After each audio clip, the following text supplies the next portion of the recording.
అక్కడ మీటింగ్లో హెడ్ మనమే అయినప్పుడు ఏది చెప్తే అది వింటారు అనుకుంటే మూర్ఖత్వం. సాడ్ రియాలిటీ ఏంటంటే రైతులు ఈ రాష్ట్రంలో ఆగమైపోతూ ఉన్నారు. రైతులకు అనుకున్న న్యాయం జరగలేదు, జరగట్లేదు, జరుగుతుందన్న ఆశ కూడా లేదు.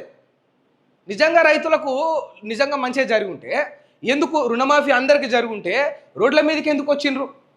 రుణమాఫీ అందరికి జరిగి ఉంటే బ్యాంకుల దగ్గరికి పోయి ధర్నాలు ఎందుకు చేసిండ్రు?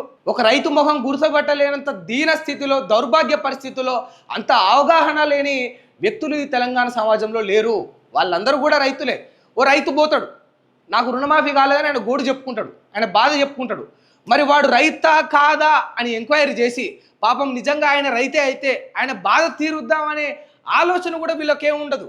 సింపుల్ ఒకటే మాట, ఆడు బీఆర్ఎస్ కార్యకర్త రైతు ముసుగులో వచ్చి దొంగ ధర్నాలు చేస్తుండంటారు సింపుల్గా. ఇక రైతు కష్టము, ఆయన యొక్క ఆవేదన, ఆయన యొక్క బాధ వినటోడే ఉండడు, కరువైపోయిండు.